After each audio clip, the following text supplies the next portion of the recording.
Buenos días a todos, bienvenidos a nuestro primer seminario de este año de la Red de Ecofisiólogos Vegetales, Red Latinoamericana de Ecofisiología Vegetal. Y hoy tengo agrado de presentar y darle también el agradecimiento a Raiza Castillo, que va a ser la primera persona que va a presentarnos en este año. La doctora Raiza Castillo se enfoca particularmente, o su estudio es de la anatomía y la ecofisiología de plantas, y tiene un enfoque en entender los mecanismos de respuesta y adaptación de las plantas a estrés abiótico y biótico. La doctora Castillo hizo su licenciatura en biología y su máster en recursos de manejos naturales tropicales, ambos en la Universidad Autónoma de Yucatán, en México, y tiene un PhD en horticultura de la Universidad de Florida. Actualmente la doctora Castillo es postdoc o investigadora postdoctorante en el laboratorio EcoFish Lab del doctor William Hammond en la Universidad de Florida. Y hoy, bueno, nos va a hablar un poco acerca de la marchites de laurel. Raiza. Gracias. Y muchas gracias a todos por asistir. Antes de comenzar, felices Pascuas a todos aquellos que lo celebran. Bueno, pues como bien dice Elenis, voy a presentarles la marchites de laurel, o como se llama en Estados Unidos, laurel wilt. Y pues obviamente al ser mexicana, pues tuve que ponerle una amenaza para el guacamole. Aquí en otras partes del mundo dirían una amenaza para la tostada en aguacate. Entonces voy a comenzar un poco con la historia, que es el aguacate, ¿no? Bueno, pues el aguacate sabemos que es parte de la familia Lauraceae. Es una de las pocas familias antiguas en cuanto a sistemas vegetales. Principalmente está distribuida en América. Y pues bueno, en el aguacate no solamente es una planta más, como toda planta que es relacionada con los humanos, ha sido cultivada a lo largo de los años. Tiene una vinculación muy fuerte con lo que es especialmente con las culturas prehispánicas en América, y se conoce que la domesticación de este cultivo comenzó alrededor de 10.000 años. Y hablando de esto, por ejemplo, tenemos registros, estoy presentando más que nada para México. Al menos en México se sabe que alrededor de 10.000 años atrás se comenzó el cultivo de aguacate por los aztecas, y tenían jeroglíficos para identificarlos. Por ejemplo, aquí, si se dan cuenta, es un árbol con flores que representa el aguacate.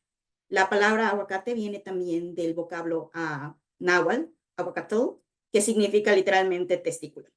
Entonces, otra forma importante que los aztecas veían el aguacate era un tributo, era como una moneda de cambio. Hay un lugar que todavía existe en México que se llama Aguacatlán, que significa lugar de los aguacates. Y en este jeroglífico está mostrado que esto es una casa y tienen el árbol del aguacate. Entonces, hace referencia a que este poblado pagaba tributo a los aztecas mediante los aguacates. También la cultura maya, que se diversificó desde Suramérica, parte sur de México y Sudamérica, tienen cierta relación con el aguacate. Por ejemplo, el cuarto mes del calendario se refiere como, está referido o está representado por el jeroglífico del aguacate, que por ejemplo son estos tres que están aquí. Si notan, tienen la planta y tienen un aguacate con la pepita, que este es un aguacate que ya maduró. En el medio es un aguacate que está todavía en el árbol, y la parte baja tienen un aguacate, una planta nueva que está saliendo. También, por ejemplo, hay una representación en uno de los templos más importantes mayas en México, en Pacal, donde se representa como una mujer al aguacate, y tiene diferentes estadios de maduración de la planta, como pueden ver yéndose a la forma del reloj. Comenzamos aquí, es una planta que todavía está en crecimiento, presentan floraciones. Estos tres puntos negros representan lo que es el fruto. A lo que voy aquí es que realmente el aguacate no es solamente un cultivo más, al menos para Latinoamérica y específicamente para México, es una tradición cultural, es parte de nuestra cultura y nuestra herencia. de manera general, el aguacate, debido a la cultivo en diferentes partes de América, se ha tenido o se ha desarrollado 3 ecotipos o razas. Generalmente son conocidas como la raza mexicana, la raza guatemalteca y la antillana. Todos estos tienen diferentes formas de fruto, principalmente como todo cultivo hortícola, pues generalmente la selección se hace basado en las características que nosotros como humanos queremos de dicho fruto o cultivo. Entonces, las características en general, por ejemplo, la raza guatemalteca, generalmente son plantas o aguacates que son más pequeños, redondos, con una cáscara rugosa y gruesa, generalmente verde. La raza mexicana tiene, por el contrario, un alto contenido de aceite, son más cremosos el fruto y como caso particular tienen un olor de anís las hojas, que no se encuentra en las otras variedades. Y la raza antillana, en este caso, está más relacionada a climas más tropicales, húmedos, ya que se da más en la parte central de América. Y los frutos son de gran tamaño y menor contenido de aceite. Estudios recientes también han demostrado que a través de SNPs, que tal vez hay una cuarta raza que ya es distinguible, que es un híbrido entre las guatemaltecas y la raza mexicana. En general, no hay diferencias realmente entre estas plantas. Estas plantas se pueden hibridizar, los 3 cultivares, los 4 ecotipos se pueden hibridizar. Entonces, como ven, al menos este proyecto, este paper que salió hace poco, ellos demuestran que hay ciertas diferencias en los SNPs. Tal vez podríamos hablar que en el caso de lo que es el aguacate, tal vez está pasando por una especiación temprana, que a lo mejor en algunos miles de años ya podremos ver tal vez diferencias entre especies. Y como dato curioso, también hablando acerca de la importancia del aguacate para México, hay registros que los aztecas, ellos podían identificar o tenían identificado las 3 diferentes razas de aguacate y las tenían denominado por diferentes nombres. Nada más. Cultura general. Entonces, seguimos. El aguacate como cultivo tiene unos orígenes, digamos, humildes. Comenzó como una fruta que se comía o se hacía salsa, que eso es lo que significa guacamole, salsa de aguacate, pero ha sido más aceptado en diferentes países y se ha diversificado. Entonces, de estos orígenes de un simple aguacate, ahora tenemos una gran variedad de productos que van desde cosas cosméticos, comida gourmet, sin fin de productos que han hecho que este cultivo sea mayormente haya aumentado la productividad y también pues se haya diversificado. Por ejemplo, la producción del aguacate, como pueden ver, perdón, a lo largo del tiempo ha incrementado. Esto es un gráfico desde el 2012, es una producción mundial del aguacate.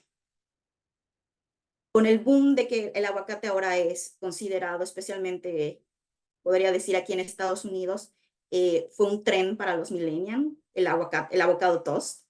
Se empezó a comercializar como beneficios para la salud, para el cabello, es un tipo de grasas que son saludables, entonces el incremento se volvió enorme y principalmente aquí en Estados Unidos se ha convertido el guacamole como el plato principal para el Super Bowl.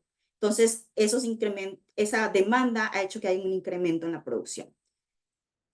Y esta producción generalmente está basada en el aguacate Hass, que es el principal cultivar que se hace. Por ejemplo, aquí quiero que vean cómo ha ido incrementando a lo largo del tiempo también la producción de aguacate, pero sin embargo, quiero que noten que la producción de aguacate obviamente está liderada principalmente por países latinoamericanos y países de América del Sur y Centro. Y claro, pues México es el principal productor de aguacate. Este cultivo para México representa alrededor del 7% de la producción total agrícola y un costo como de 54 millones de pesos para el país. Y tiene abre millones de empleos, tanto directos como indirectos. Entonces, tenemos bastante importancia para el aguacate. De hecho, la FAO este año publicó las futuras predicciones para la comercialización de diferentes cultivos y se espera que para el 2030 el aguacate se convierta en la principal fruta comercializante a nivel global. Entonces, no solamente es cuestión económica, también es cuestión cultural, la importancia del aguacate. Entonces, bien, aquí viene el problema de la marchitez del laurel, o laurel wilt, como le llaman. Esta es una enfermedad principalmente que afecta la vasculatura del sistema del xilema de las plantas y es causada por un hongo y es transmitido por un escarabajo ambrosial, el Red Bay Ambrosia Beetle, que por ejemplo aquí pueden ver, es como del tamaño de la semilla de ajonjolí. Y este es el culpable. Este es un close-up. ¿Cómo inició la invasión de este patosistema? Este fue introducido a través de maderas infestadas de Asia a Estados Unidos. Generalmente escarabajo ambrosial, como la mayoría de los escarabajos ambrosiales, son generalistas, atacan principalmente a plantas que ya están en un proceso de estrés, que están cerca de morir. Generalmente ayudan para la descomposición de las plantas. Entonces, en Asia es común, o en sus áreas de origen, es común que estos tipos de escarabajos los veas en plantas que ya están muy estresadas. ¿Qué sucede cuando entra a Estados Unidos o América? El principal problema fue que hubo un cambio en el comportamiento de este insecto. Este insecto, en lugar de atacar plantas que están enfermas, empezó a atacar plantas que estaban saludables, o podemos decir saludables entre comillas, porque realmente no podemos decir al 100% que una planta no esté estresada, porque puede ser que no tenga suficiente agua o que no tenga suficiente carbono, bueno, en fin, digamos que estresadas. El punto aquí fue que al momento que este patógeno y este escarabajo llegaron a Estados Unidos, empezaron a atacar poblaciones de árboles, de lauráceas saludables. Al principio se creía que este escarabajo era generalista, como la mayoría de este grupo. Sin embargo, estudios recientes han demostrado que aparentemente hay una cierta preferencia de este escarabajo a las lauráceas, porque inclusive en Asia se ha notado que tienen mayor atracción a plantas de este grupo. Cabe mencionar que este hongo, estos escarabajos son escarabajos agrícolas, entonces traen el hongo, lo crecen en la planta y de eso se alimentan, no se alimentan de la planta. El hongo anteriormente estaba clasificado como Raffiella lauricola, ahorita cambió recientemente de nombre y es Harringtonia lauricola. Una vez establecido en Estados Unidos, el problema fue que el hongo compartió con sus amigos de aquí de insectos del mismo género, este hongo. Entonces ya no era solamente el escarabajo invasor, ahora las poblaciones de escarabajos endémicos ya pueden transmitir o llevan con ellos ese hongo, lo cual hace más propensas a las plantas, porque principalmente en, en ecosistemas naturales, el Ambrosia beetle ataca a las lauráceas, pero no es tan atraído al avocado o al aguacate. Sin embargo, por ejemplo, estas dos especies de escarabajos son muy comunes en los cultivos de aguacate. Y entonces ellos ahora se han convertido principalmente en los vectores para transmitir esta enfermedad. Les muestro un mapa de cómo sucedió la invasión de laurel wilt o la marchitez de laurel. Comenzó en 2002 en un estado en Georgia y como pueden ver se ha ido avanzando a través de los años. Como pueden notar aquí, comenzó en Georgia y empezó a moverse al lado de las costas de Georgia, Carolina y Florida. Y después fue consecutivamente. Si notan, hay como ciertos gaps, ciertos espacios en la dispersión. No es que sea un estado tras otro, tras otro. Por ejemplo, pueden ver aquí entre esta área de acá y la otra hay como un espacio sumamente grande. Esto se debe a que la distribución o la dispersión de este escarabajo y esta enfermedad no se debe solamente al escarabajo, también está influenciado por las actividades humanas, principalmente los hospederos aquí en Estados Unidos, los hospederos naturales en áreas naturales, no en poblaciones de cultivo, son el Red Bay y el Swan Bay, el laurel rojo y el laurel del pantano. Estos insectos son atraídos principalmente a esos dos hospederos. Pero ¿qué sucede? Principalmente el laurel rojo es una especie que se utiliza como maderable y se utiliza como para hacer vasijas, y son vasijas que no llevan muchas veces, por el mismo color de la madera, no llevan un tratamiento. Entonces, al mover este tipo de producto, muchas veces mueves sin saber en ellos el patógeno y el beetle. Otro problema es que nosotros como humanos también podemos mover a este escarabajo. Como vieron en la foto anterior, y les decía, los escarabajos son demasiado pequeños, del tamaño de una semilla de ajonjolí. Generalmente tienen periodos de vuelo vespertinos, entonces a veces, inclusive en campo, tú sales y los escarabajos vuelan por todos lados y se te quedan impregnados en la ropa, en el cabello. Si sucede que tú viajas ese día y te dejaste por accidente un escarabajo se quedó en tu cabello o en tu ropa y viajas a otro estado, pues entonces nosotros como humanos también contribuimos a la dispersión de esta enfermedad. Otra cosa importante en este mapa es que quiero que noten que la dispersión ya ha llegado hasta Texas. Entonces esto crea una gran alarma para la producción de México, principalmente por el hecho de la cercanía de la frontera. Entonces, esto habla de que la producción de aguacate en México podría verse en riesgo.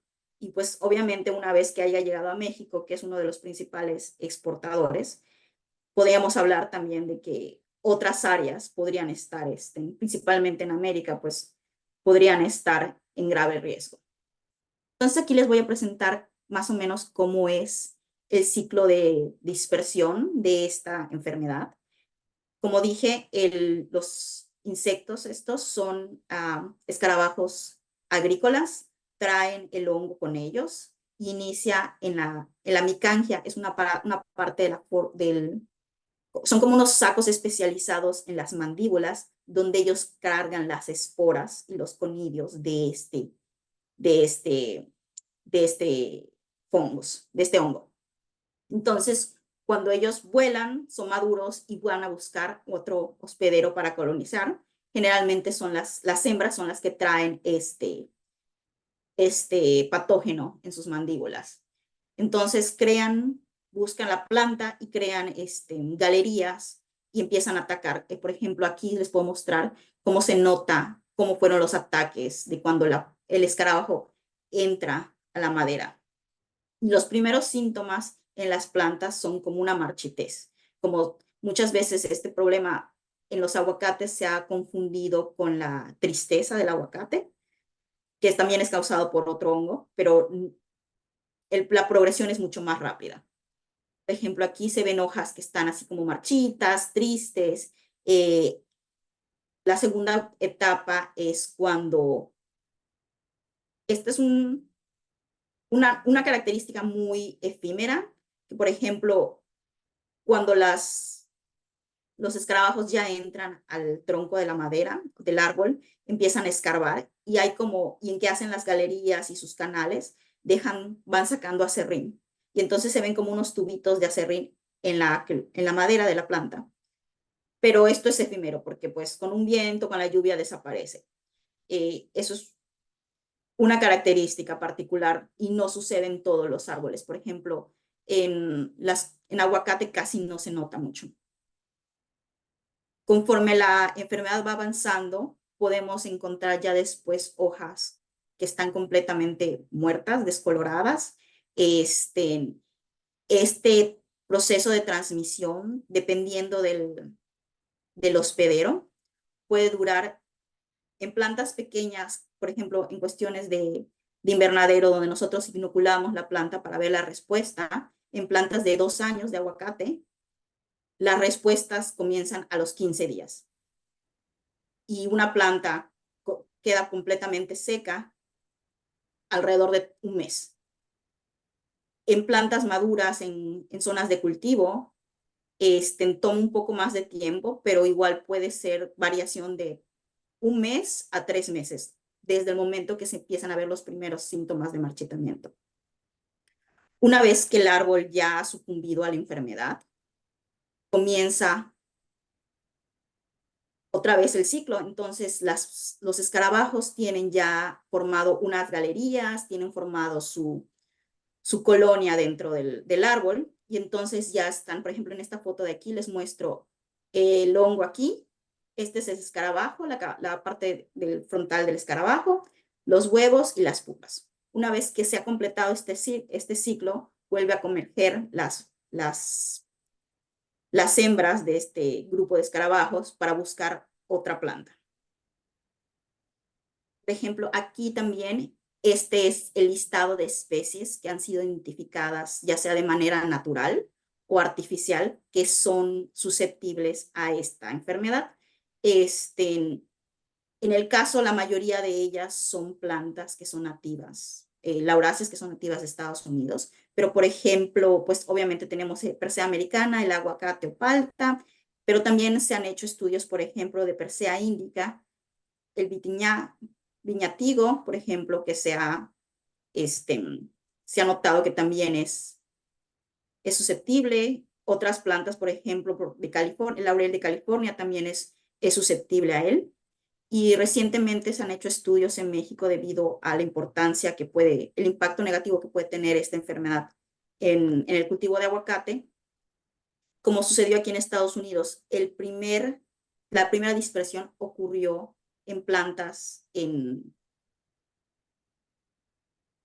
naturales, en plantas endémicas naturales de aquí, en sistemas forestales. Y después es cuando llegó a la área de cultivos. Entonces en México están tratando de hacer como un screening para ver qué plantas podrían ser susceptibles. Hasta ahora ya hicieron el último reporte, mostraron que al menos 8 especies nativas de México, de lauráceas nativas de México, atraen al insecto, al red bay, a Ambrosia beetle.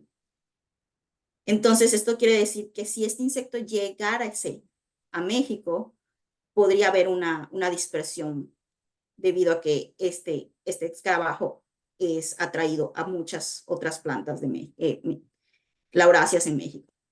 Y obviamente, volvemos a lo mismo, no es solamente cuestión de México, las lauráceas en todo el continente americano son una parte importante en cuanto al forest, entonces podría ser una dispersión mucho más rápida. Este es un efecto del ecosistema, del laurel wilt o la marchites de laurel tiene en los ecosistemas. Por ejemplo, aquí en la fotografía de medio, esta es una fotografía aérea en Georgia que muestra cómo el bosque está afectado por la marchites de laurel. Cada punto rojo que ustedes ven aquí, estos manchones rojos, son árboles muertos que fueron atacados por esta enfermedad. Al lado derecho tienen, por ejemplo, otra fotografía aérea ya en cultivos de aguacate, que se puede ver cómo las plantas fueron muriendo a lo largo del tiempo. En la parte de abajo, a la derecha, igual es otro cultivo. Este cultivo ya, principalmente el agricultor, pues decidió que las plantas ya murieron y entonces crean huecos y lo que deciden mucho de los agricultores aquí por los costos, que es mantenimiento, limpieza y todo el proceso de sanitización, deciden pues terminar el cultivo. Entonces, el caso de los growers, aquí en Florida ha sido el problema de que han dejado muchos de producir aguacate por los costos que se hacen mucho más altos por tratar de mantener esta enfermedad. Por ejemplo, este es igual en la parte izquierda hacia arriba, en la parte de arriba, en el lado izquierdo pueden ver, por ejemplo, cómo quedan los cultivos de aguacate después de que esta enfermedad sucede. En esta cuestión, ¿cómo las plantas responden a esta enfermedad? La principal respuesta de las plantas es tratar de bloquear el paso de este patógeno a través del xilema. Este patógeno se mueve una vez que el hongo entra al sistema de la planta, se mueve a través del xilema. Entonces lo que crea la planta es unas oclusiones, como bloquear el paso del hongo a través de pilosas. Por ejemplo, en este caso les estoy mostrando aquí una fotografía con electron microscope, cómo se forman en los vasos, se ve completamente ocluidos. Y aquí hay una formación, por ejemplo. ¿Pueden ver el mouse? No les he preguntado. Sí, yo lo veo. Ok, porque estoy mostrando y no sé si lo pueden ver. Tal vez los estoy confundiendo más. Bueno, en el caso aquí de este vaso, pueden ver que está completamente ocluido. Aquí hay un vaso que todavía no ha formado los tildes, las tilosas, y aquí hay uno que todavía está formando en pequeña formación. Y esta es una fotografía del light microscopy, que igual se pueden ver las formaciones de todos estos pilosas para prevenir que se transporte el hongo a través de la planta. No solamente sucede eso, también sucede que las plantas también crean deposiciones de sustancias, gels, gomas, como por ejemplo pectinas, aquí en esta foto aquí, todo alrededor del vaso, el parénquima está alrededor, se acumula pectinas, porque el hongo el hongo tiene 3 estadios, que es la espora, la conidia y la hifa. Lo que sucede es que el conidia y la espora llegan a través de los vasos del xilema, pero las hifas pues pueden penetrar a través del parénquima. Entonces lo que sucede es que la planta intenta bloquear por todos lados posibles el paso de este patógeno. Y esto es como, esta es una planta de Red Bay, el laurel rojo, de cuando fue inoculado con el patógeno a través del tiempo. Por ejemplo, al día 0, antes de la inoculación, pueden ver que todos los vasos están abiertos, están en buena forma. Día 3 ya se empiezan a encontrar cierta formación inicial de las tilosas. Al día 7 se ha incrementado el número. Al día 14, que generalmente este día 14 en este tipo de plantas que son muy susceptibles, está pareado con cuando aparecen los primeros síntomas visibles en las hojas, cuando las hojas ya se empiezan a ver como marchitas. Y pueden ver que ya hay completamente oclusión de los vasos en muchos lados. Después, al día 21, ya más del 50% de los vasos del xilema de la planta han sido bloqueados y al día 41 ya casi por su totalidad todos los vasos han sido bloqueados. Esto hace referencia entonces que lo que mata a la planta no solamente es el patógeno, también es su mismo esfuerzo de tratar de impedir que este patógeno se propague en el sistema. La misma planta se mata a sí misma porque bloquea el sistema de transporte de agua. Entonces, es como un efecto inducido de estrés, de sequía, extremo para la planta. Por ejemplo, aquí igual les muestro, este es con una tinción, las partes, cuando todo el sistema está funcional, la planta pues absorbe agua y entonces el, el stem, el tallo se queda teñido de este color morado, como pueden ver, por ejemplo. Volvemos otra vez al día 14, que es más o menos alrededor de cuando las síntomas visuales ya aparecen en las hojas, alrededor del día 12, alrededor de la segunda semana. Ya hay un 71% nada más de la conductancia está funcionando, 71% de la conductancia hidráulica de la planta está viable.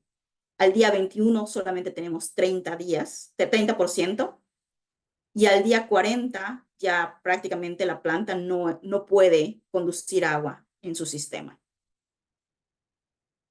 Otras respuestas que tienen, obviamente, es la reducción pues, del transporte de agua, como en este caso, por ejemplo, el flujo de savia, que pueden ver que este es un cultivar medianamente tolerable, susceptible a la marchitez del laurel.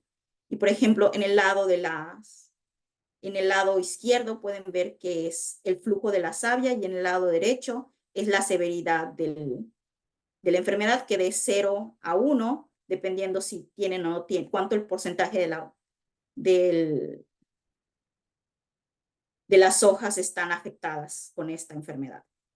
Y como pueden ver, obviamente hay variación. El día -1 es antes de la inoculación. Estas plantas son artificialmente inoculadas con el patógeno.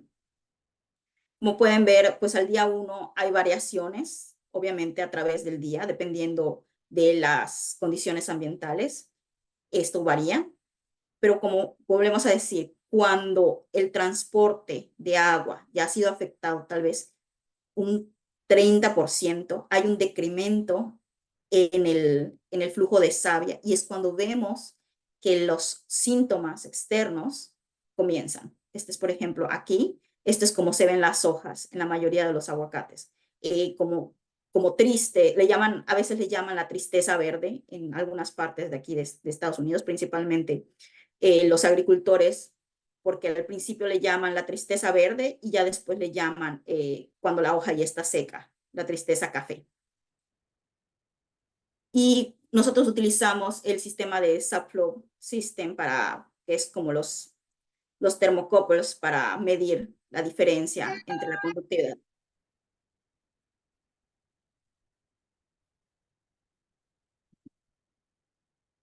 La otra efecto que tiene la marchitez de laurez en las plantas es la reducción de fotosíntesis. Como pueden ver aquí, nosotros también medimos la respuesta de la fotosíntesis en las plantas y también sucede al mismo tiempo, quiero que noten aquí que sucede prácticamente al mismo tiempo cuando las plantas muestran síntomas. También hay un efecto en la reducción del fotosistema. Aquí en el panel A les muestro,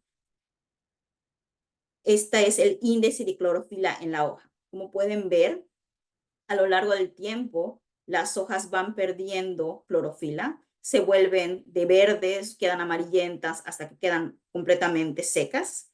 Y también hay un decremento en la eficiencia del fotosistema.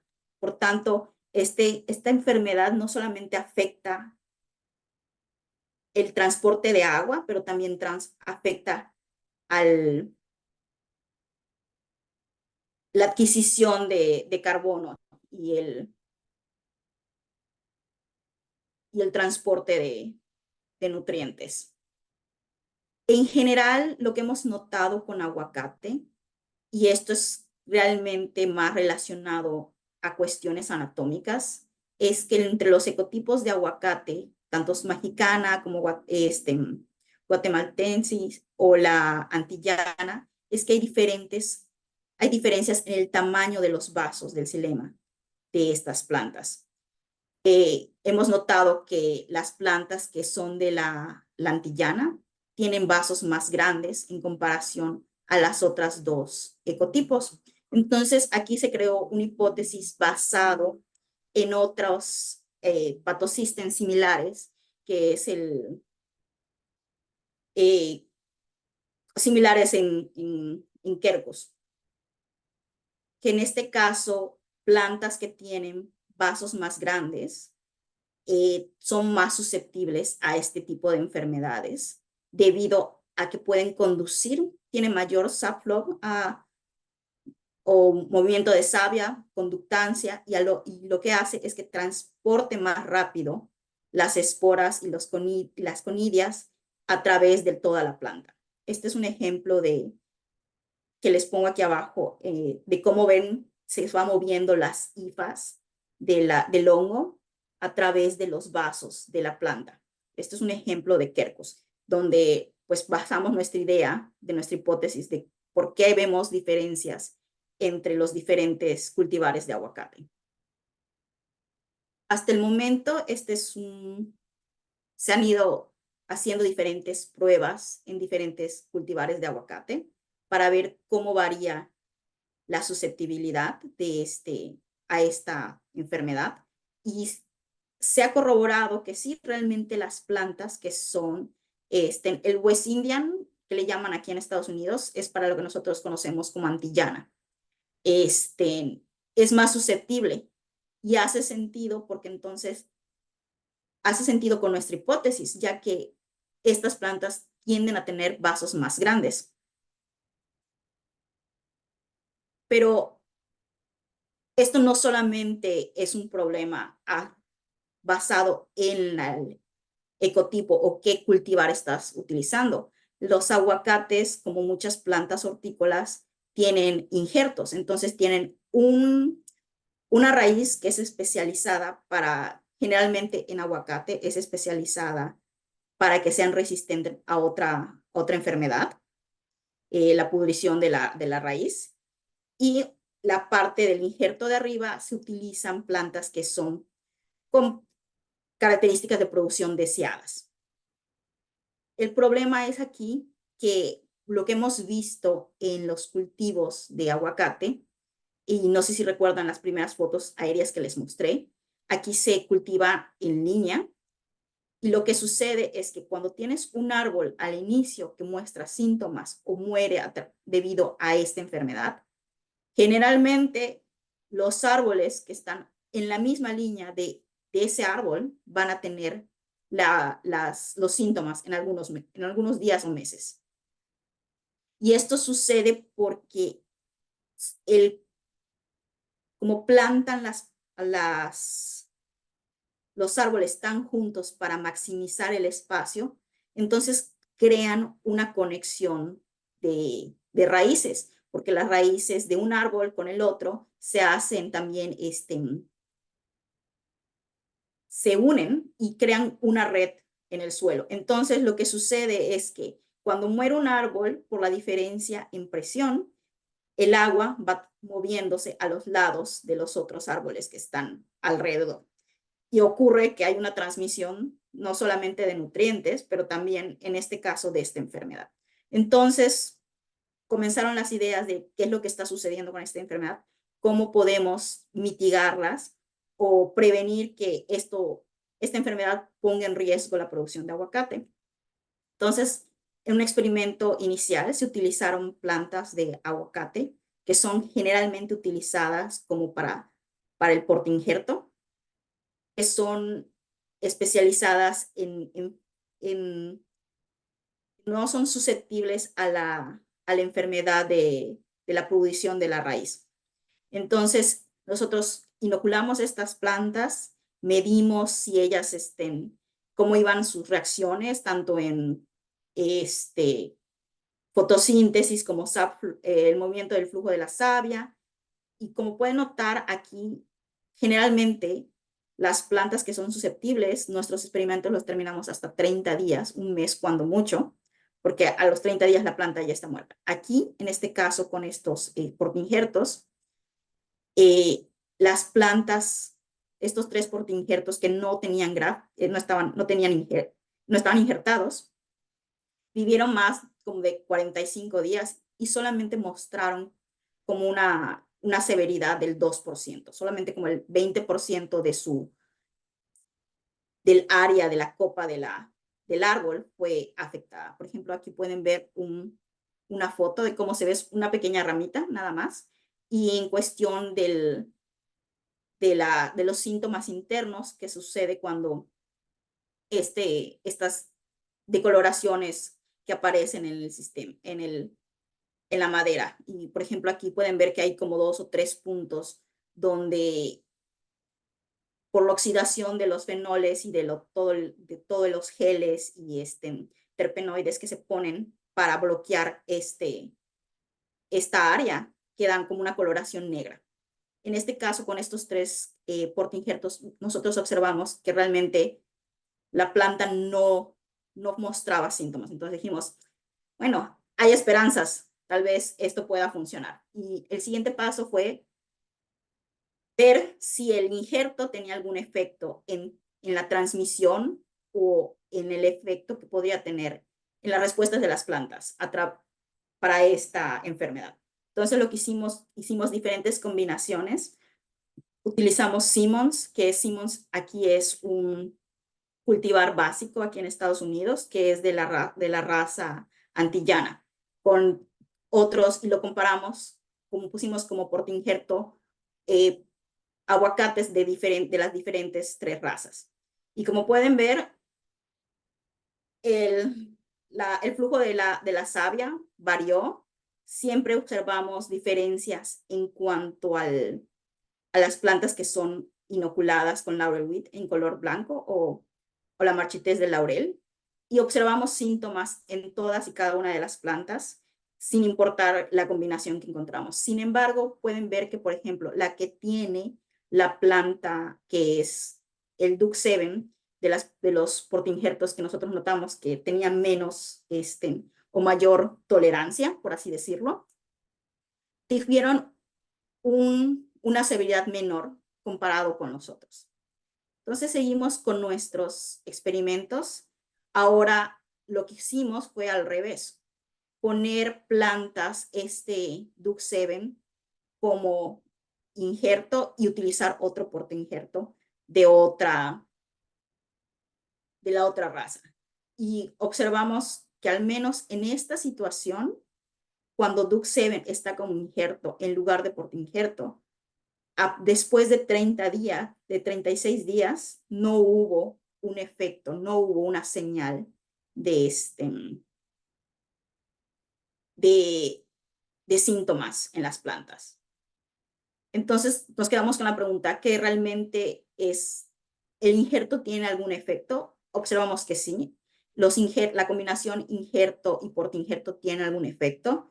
Sin embargo, desgraciadamente, Duc7 no es una planta que se utilice para producción. Es una planta que se utiliza como portainjerto. La hipótesis es que tal vez porque estas plantas han sido seleccionadas para ser resistentes a otra enfermedad, a la pudrición de las raíces, tal vez esta planta ya tiene un sistema inmunológico que le permite contrarrestar. Entonces, hay ciertas esperanzas en este proyecto. Después la pregunta vino, ¿qué va a suceder con Hass? ¿Qué pasa con Hass, que es el principal cultivar a nivel mundial de aguacate? Bueno, pues hicimos lo mismo. Agarramos Hass y lo pusimos como injerto y lo pusimos en diferentes portainjertos que nosotros anteriormente habíamos estudiado, que tenían que formaban bajos números de síntomas. Pero como ven aquí, realmente lo que sucedió es que no importó en qué portainjerto nosotros pusiéramos a Hass, todos y cada uno de ellos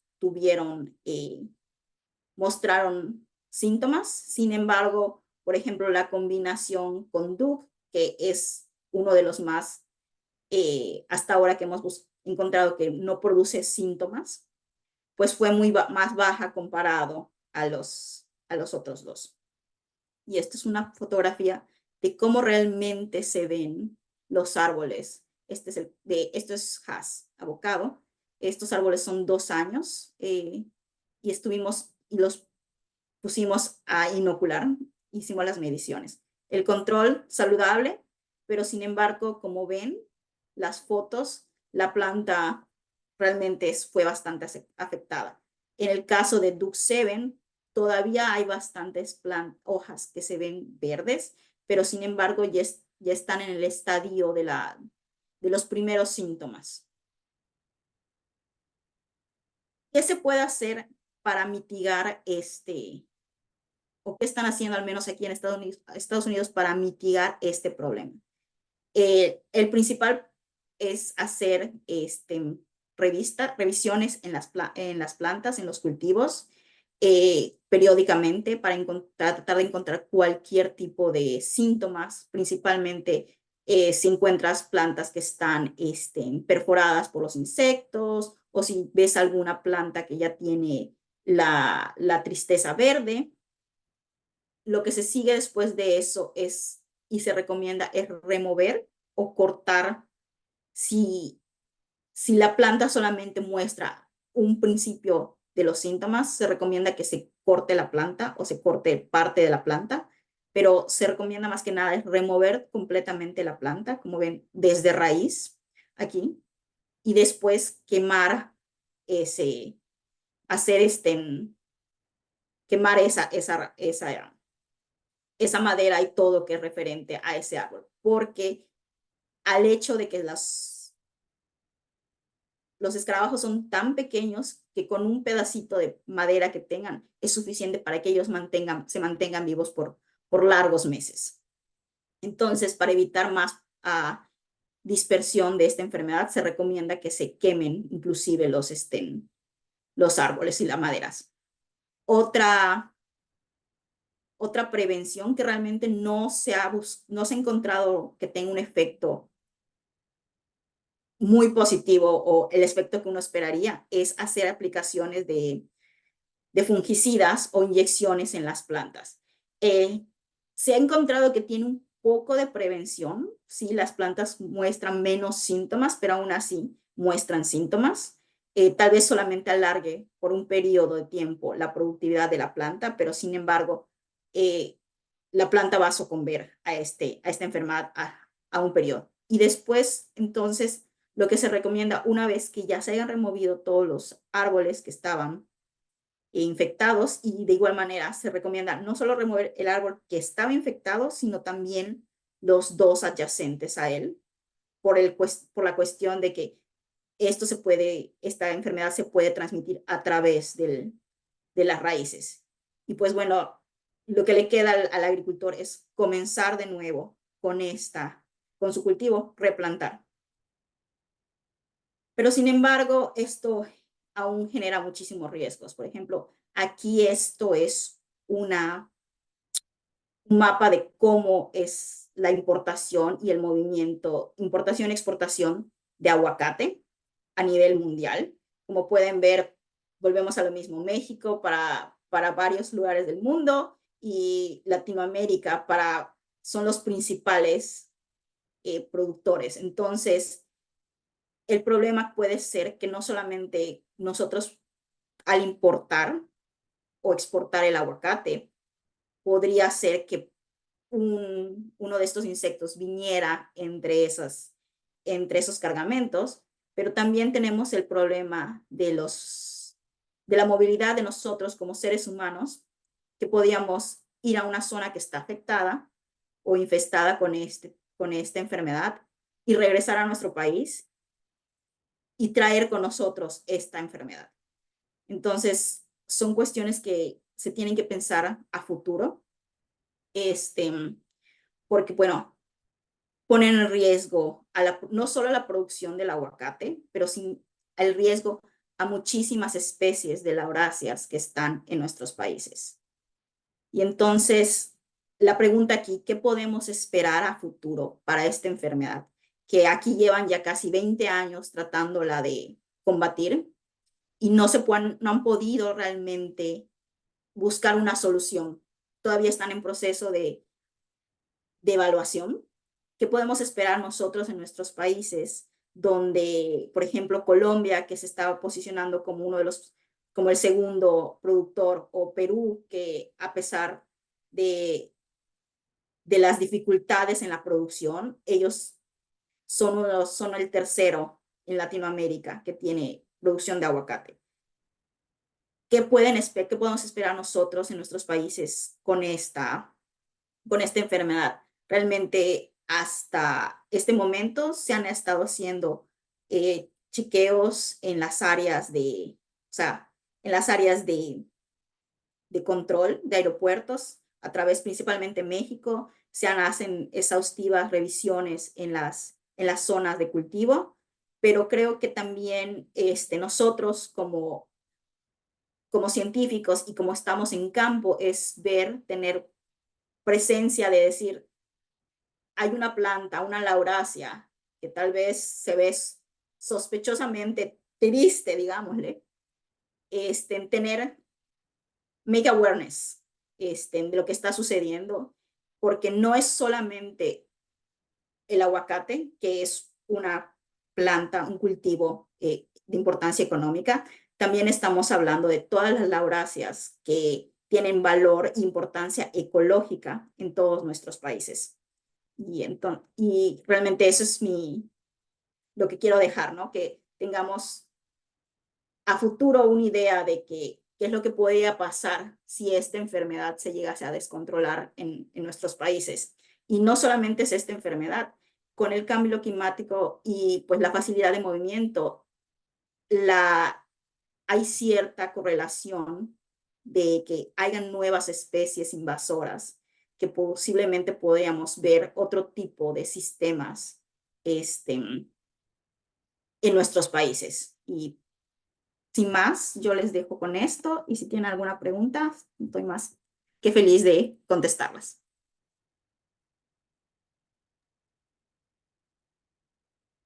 Muchas gracias, Raiza. Muy interesante tu seminario y también muy instructivo al principio. Creo que yo, bueno, estudio las plantas, pero casi no pienso mucho en los patógenos, ¿verdad? Y en los herbívoros en general. Entonces, súper interesante. Y ya les había colocado a las personas en el chat que pueden hacer preguntas de dos maneras. Pueden escribir la pregunta en el chat y nosotros la leemos, o pueden encender su micrófono y hacer la pregunta verbalmente. Entonces, ya estamos abiertos para la ronda de preguntas para los que quieran empezar. Ronald Pacheco. Gracias, buenos días. Bueno, buenos días donde están. Eh, bueno, muchas gracias por la presentación, Raiza. Te saludo desde tu país, aunque no soy mexicano. Eh, Excelente. sí, la pregunta es, o sea, aparte de estas estrategias de manejo que estuviste presentando al final de la presentación, si se conoce algún, por ejemplo, enemigo natural del vector o si hay algún producto ya en mercado que pueda usarse para este vector. Sí, se está utilizando, se han hecho estudios de Beauveria baciana que realmente afecta al, al escarabajo, pero en cuestión de campo, realmente, en cuestión de lo que es experimento y laboratorio, se ha visto una eficacia perfecta. Obviamente, cuando pones esto ya a cuestión de campo, pues hay muchas diferentes, perdón, mi cerebro ya está tratando de hacer loading. hay muchos, hay muchos factores diferentes que afectan la eficacia de la aplicación, porque muchas veces puedes ir a aplicar Bauberia, pero no hay presencia del vector. Entonces, solamente aplicaste por aplicar.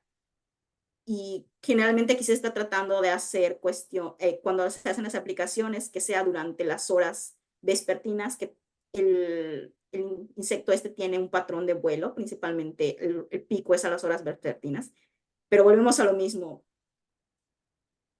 Hay cuestiones de viento, de clima, el timing tiene que ser perfecto. Sí se ha visto cierta efectividad, pero no como lo que se desea.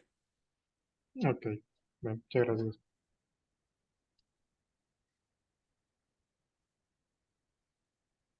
¿Alguna Si me otra permiten, pregunta?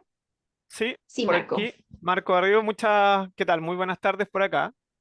Muchas gracias, Raiza, por tu presentación, muy interesante. Además del contenido, las fotografías también eran muy, muy ilustrativas y muy bonitas en general, así que siempre muchas gracias por la presentación. Mi pregunta va en la línea de reversibilidad, en el fondo, ¿cómo anda la reversibilidad de la enfermedad? ¿Es posible que la planta en estado intermedio, avanzado, eventualmente pueda recuperarse? Y si se recupera, en el fondo, ¿tienes algún antecedente respecto de cómo anda su desempeño futuro? ¿Se Sí, afecta, no sí. se afecta? Recientemente hay un postdoc. Este estudio, quiero mencionar, se hizo en South Florida, en la parte sur de la Florida, siempre de la Universidad de Florida, pero pues toda la producción de aguacate en la Florida está al sur de la Florida. Y ahí se llama el Centro Experimental TREC, que está completamente enfocado a trabajar con plantas tropicales. Y ahorita hay un postdoc que está trabajando en ello. No recuerdo bien su nombre de esta muchacha, pero si a alguien interesa le puedo pasar el dato después. Ella hizo esto mismo porque los productores, ellos, obviamente, el costo de remover y mantener un cultivo es estratosférico, se les incrementa terriblemente. De hecho, muchos prefieren, una vez que ya dicen, ya tengo 20 plantas o el 20% de mi producción ya está infectada, prefieren abandonar el cultivo porque es demasiado el mantenimiento. Entonces, muchos lo que empezaron a hacer es eso. Si corto al árbol y nada más dejo el tronco, ¿qué sucede? Lo que sucede es que ven que sí, las plantas reverdecen y reverdecen bien, pero obviamente esto es debido a que el nuevo tejido es un tejido que está sano y va a estar sano por un tiempo, porque el tejido viejo que se mantiene todavía en la planta, todavía funge como un foco de infección. Mm. Entonces, con el tiempo, estas plantas que reverdecieron y se encuentran saludables, no se ha hecho realmente un estudio en sí cuánto tiempo sucede, porque es muy variable. Hay unas plantas que llevan hasta un año y todavía están verdes, y hay otras que a los 3 meses de que reverdecieron ya están mostrando síntomas. Perfecto, perfecto. Bien, bien variable. Hay un tema de resiliencia entonces que mirar. Muchas gracias, Raiza. De nada. Carlos Ausique. Bueno, buenas tardes a todos por aquí desde Europa. Raiza, muchas gracias por tu presentación, muy interesante. Bueno, mi pregunta es referente a ciertos cambios fisiológicos, ¿no? Es común dentro de las enfermedades vasculares que el intercambio gaseoso sea más, sobre todo la tasa fotosintética, sea más un producto del daño que causa el patógeno por el bloqueo a nivel de relaciones hídricas. Hablamos xilema, fundamentalmente. Estudios referentes a comportamiento de la temperatura foliar han sido hechos como indicador o ser una variable importante para definir el nivel de resistencia que tiene el aguacate a esa enfermedad. No, no, hasta ahora no se han hecho. De hecho, en unas semanas yo voy otra vez a South Florida, a este lugar, y esa era una de las preguntas que teníamos con el profesor que estoy trabajando ahorita, que él se especializa más en tolerancia a las temperaturas. Realmente es una pregunta realmente muy importante porque el aguacate es una planta con altas tasas de transpiración. Entonces, saber los requerimientos de esta planta en este sentido, si podemos encontrar algún trait o una característica, nos ayuda a definir sin tener que irnos al proceso de hacer todos estos experimentos para poder identificar algo que nos diga, esta planta puede ser un buen cultivar, es muy importante. Sí, porque digamos, yo hago la referencia es porque viendo tus datos de fotosíntesis, es lógico pensar que el cierre estomático es crucial. Sí, Sí, es algo, es instantáneo, pensaría yo, sí, y eso también depende del periodo de incubación de la enfermedad. De hecho, hay otras enfermedades a través de las cuales es posible, a través de la temperatura foliar, poder determinar el nivel de daño que se tiene antes de que aparezcan los síntomas. Entonces, eso ya se vuelve un índice de predicción de qué plantas están ya enfermas, que están dentro de ese periodo de incubación de la enfermedad y se pueden tratar. sí, sí, de hecho, eso es algo que intentamos hacer ahora, que te digo, el próximo mes comenzamos a hacer un experimento para probar algo como eso. Y también estamos tratando de probar el momento de aplicar propiconazol, que es una de los fungicidas que están utilizando aquí, que igual se ha visto principalmente que tiene resultados muy variables, así como puede prevenir en algunas plantas, no importa cuánto propiconazo le pongas a la planta, igual desarrolla la enfermedad. Ok, muchas gracias, Raiza. Gracias. ¿Alguna otra pregunta para Raiza?